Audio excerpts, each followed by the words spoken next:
You ask Tiger to solve. This deals with linear equations with one unknown. The final result is y equals -2.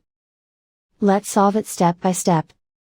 Group all y terms on the left side of the equation. Subtract y from both sides.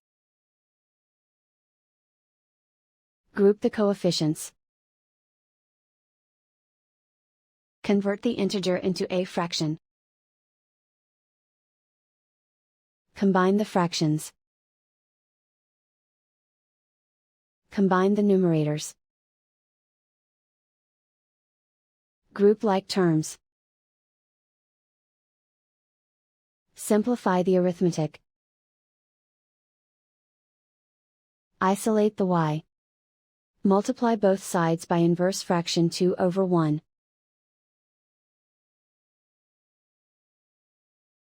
Group like terms.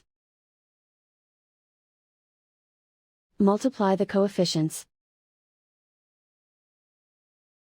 Simplify the fraction. Simplify the arithmetic. And so the final result is y equals -2.